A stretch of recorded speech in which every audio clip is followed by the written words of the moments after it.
Here we are on day 3 of this build up towards Saturday.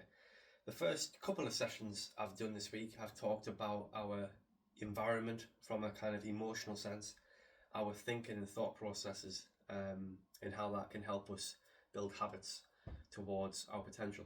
Now, today I'm going to talk about something a little bit more practical. I'm going to give out some actual training theory stuff here. And we're going to be relating to the topic of using our physical environment, so different types of terrain, to our benefit.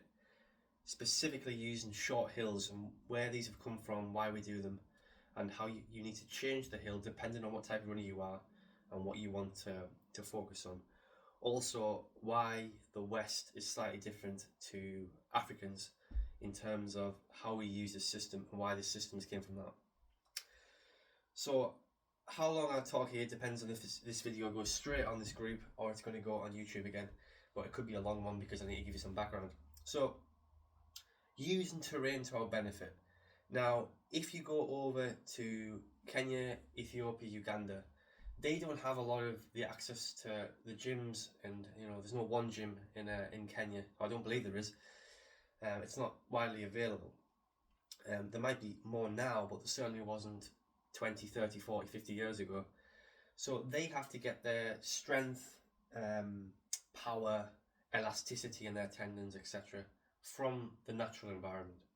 But remember, their upbringing is they kind of work in manual jobs a lot of the time. They're working on farms. They have to travel by foot a lot of the time. They're not in cars, or they have to ride a bike. So it's a very active upbringing. So they're building this base and this foundation of strength, power, speed, reactivity in the tendons at a much earlier age. Now in the West, our routine at the moment, depending on who's watching this video, whether you've come to running late in life or you've done it all the way through. If you've done it all the way through, then you have a bigger base, of course. But really, we're not as active, are we, as the average African? So our base is different. We naturally don't have as much strength. We don't have our mechanics are not designed to go running, I guess, as much as an African would be. And there's a lot of studies on this that show the difference between like a Kenyan's calf versus someone from Norway. In terms of the calf circumference, how long the Achilles is. There's adaptations already took place over evolution that is very different. So therefore they have to train in a slightly different way. But relating to these short hill sprints and why we need to do this and why do they do it in Kenya and Ethiopia, places like that. So the best coach I would say who uses this method is Renat Canova, who primarily coaches in East Africa, although he has coached around the world. And he, I guess, is an extension of Arthur Lydiard, who is a very famous coach who brought in a lot of principles that we use today, but especially around using hills. Now, Lydiard originally used hills in terms of what we call bounding and springing and all sorts of these hill circuits to develop strength in his runners back in New Zealand in the 60s. And he coached 800 metre runners all the way up to marathon runners and had a lot of success. But he changed how we train in many ways in terms of volume, periodization, and other stuff as well. But using short hills is one of his factors. Again, gym's not widely accessible. And Canova uses this in Africa. So he uses hills on his athletes to develop certain characteristics. In particular, to develop faster neural pathways and to develop strength and reactivity in the tendons, and especially the Achilles, by using hills in different ways. So we have two types of runners. We have a runner who has a short stride, so I'm talking about everyone here, I'm not just talking about Africans, but we have a runner with a short stride with a high frequency. And we also have runners who have a long stride but a low frequency. These are kind of the runners that kind of like bound along, almost like the skipping, yeah? And I guess A would be classed as the shuffler, so they never really leave the floor that much. So B is quite strong, because you have to be strong to be able to push off your leg and create a large stride, because essentially that's like a big hop, so you're producing a lot of strength in that. However, you're staying on the floor a long time to produce that height and that length, therefore your frequency is low. So for you to improve, we need to improve the frequency, but maintain the strength. Running, remember, speed is simply just stride length times the frequency, or the cadence. You can call it cadence as well. That is what running speed is. And the limitation on runner A is they have a great high frequency, The cadence could be like 200, but the stride is so short because they haven't got the strength to produce the stride, so they can't run as fast either. So we need to work on the strength, but also how we run the hill is important. So using hill sprints, short hill sprints could be used anywhere from 1 to 3 times a week. Yes, up to 3 times a week, depending on what phase of training you're in. In the base phase, slightly more. In the racing season, it's more maintenance mode, so it has a periodization to it, as Canova and Lydiard would do. Remember, Lydiard had a hill phase, a full 4 to 6 weeks after the base to get you ready for that anaerobic intervals. That doesn't really happen anymore with a lot of people because a lot of people don't want to not race that long and do this hill phase. But that's more of a culture thing. But anyway, so different types of hills. We have one, we'll have like what we call a ramp hill. So this is like 20 to 30% gradient. And we're going to do it for, maybe we work in distance here. Everyone's going to run these distances differently. But this literally only wants to be about 40 to 100 meters. So it's a very short hill and it's a very high ramp, okay? I'm just going to write down different hills first and then we're going to talk about it. Number 2, I guess would be like, let's just say a normal classic one. Let's say 15%. This is kind of the average if you want to cover both factors. 15% over, we'll say short distance first. So we'll say like 60 meters. And then number 3 would be 15%. So same thing, but over say 120 meters maxing out. Depends on how fast you run that, because time is important, depending on which energy system we want to use. For other type of hill, I guess it would be somewhere, maybe let's go shallow, so quite shallow, and quite short. So we could say 8%, I'm probably going to say that's the shortest we want to go, 8% over 80 meters. And then number 5 would be, it's hard to crouch down this, 8% for, let's say, anywhere from 150 to 250 meters. So it's more kind of length on that. And let's say number 6, right, a bit radical here, but we're going to go like, let's say 15, depends on what you want to do, but 15 to 20% for 400 to 500 meters. Okay, right, we've got 6 different types of hill there, and we could kind of do everything in between. Now, not everyone lives next to a 20 to 30% hill, and I would definitely not do this on a treadmill, because the treadmill, it doesn't have the right, it's not the right terrain, it's not the right, you want to do the movement, because we're thinking about the neural connection between the brain and the muscles, so it's kind of you that wants to do it, not the belt. So I would advise not to do it on the treadmill. Option 1, this is for someone that wants to develop strength in the stride, because the higher the gradient, the more we're going to work on the strength component, because you're going to have to produce more force to get up the hill. And it's only short because if it's too long, we work strength endurance, so we're not actually producing high enough force. We want to produce a high force, so it needs to be in that range, more like 40-60 meters for most people. So this would be really good for someone of runner A who has a short stride length but a high frequency. And what we want to focus on when going up that hill is having a longer stride. Not bounding, that's taken to the extreme, although bounding would help that particular athlete. Just kind of a longer stride, focusing on that, lifting out a high knee drive, straight back leg, tall in the glutes, stuff like that. But to be honest, a hill, we talk about technique. A hill forces good technique, because the only way to get up a hill at a fast enough speed is to have good technique. So it's nature's way of actually correcting all of that stuff. That's why they're really useful. That's really good for athlete A. Number 2, we've got like the middle of the road. So that's kind of if you're at the middle of the road, 15% over 60 meters or over 120 meters over a block. That's maybe if you don't quite want to work full strength, probably maintenance mode, this, isn't it? We kind of want to maintain something later in the season. The other end, so short gradient, say 80 meters at the start.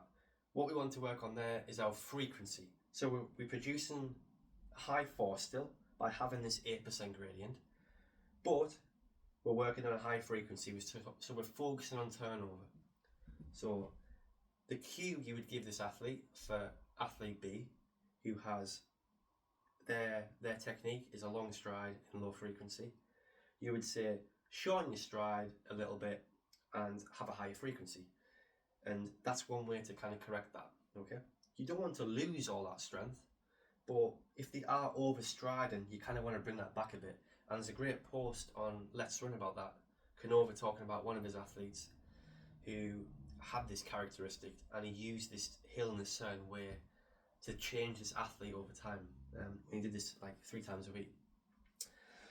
And he actually gives an example of an athlete from and he uses every single type of hill. I think he uses more versions than here, but he describes how all these different athletes can develop in different ways, and they're all running the same times. But number 6, the last one, is quite long, 400 to 500 meters. Now this is more about strength endurance.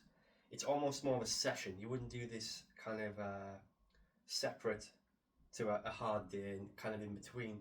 This is a session itself. There's 2 options for this. I'm just going to wipe some of this out. The first option is to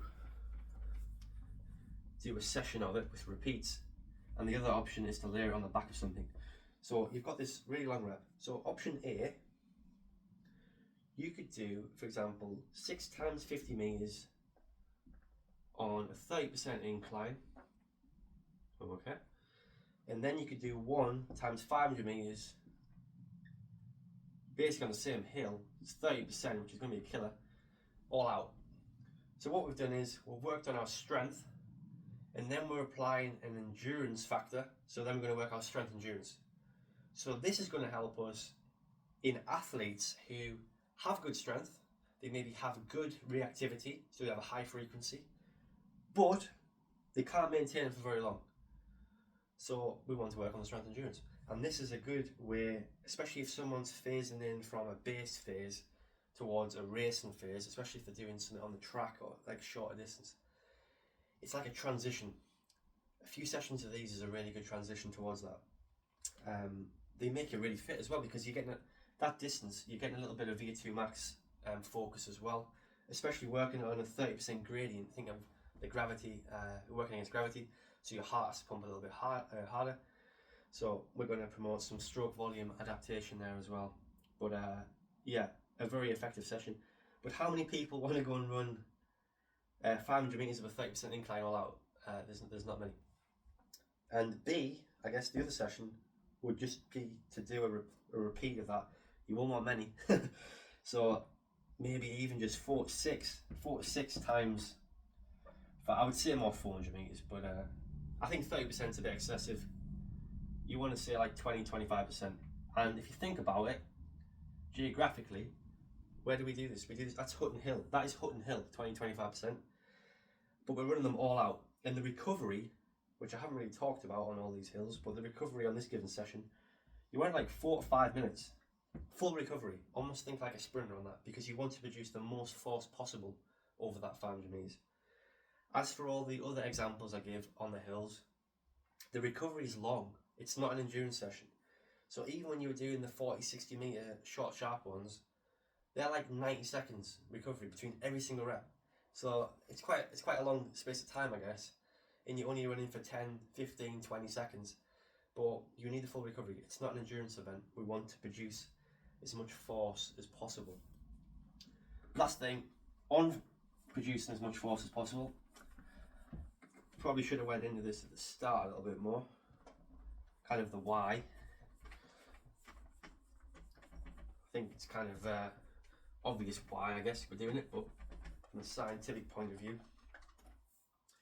if we have, imagine this is all of our muscle fibers. So this is like 100%. Okay. And let's say we were to go for a walk.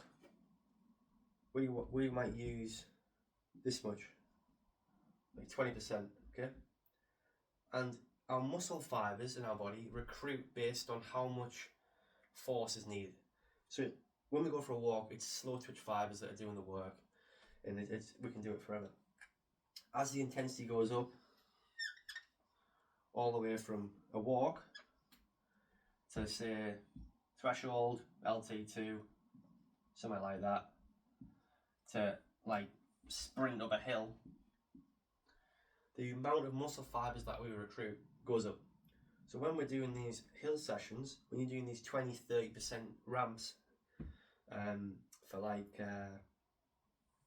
10 seconds, 20 seconds, you're going to recruit pretty much every single muscle fiber in your body when you're doing this. So you're going to get a lot of adaptation, and you're going to bring these in neurally to then work in other workouts across the week. So you're going to have what we call a bigger muscle fiber pool to bring in these muscle fibers to take up the work when we do other sessions in the week, and especially when you go to race, you can then use these muscle fibers in that race. Otherwise, if you don't go there, you don't do these sprints, you're limited to this. This is your range, this is your muscle fiber pool. You can't access this. This is why it's really important. And this is why Canova's marathon runners are doing this. And you think, why is a marathon runner sprinting up a hill for 50 meters? Well, this is why. Because these muscle fibers are also important for the marathon, and they could impact us 2, 5, 10% and give us something at the end of a race. So not just the mechanical benefits and the strength benefits, but also our durability in a marathon as well, or any race that you're doing that is an endurance event. So I've talked enough, but there's a practical lesson on why we would use short hills and why we integrate it into our training at NEP. So what I would do is, if you've got any questions, save them for Saturday. If you're coming on Saturday, if you've got a question, you're not coming on Saturday, feel free to pop me a message, okay? Alright guys,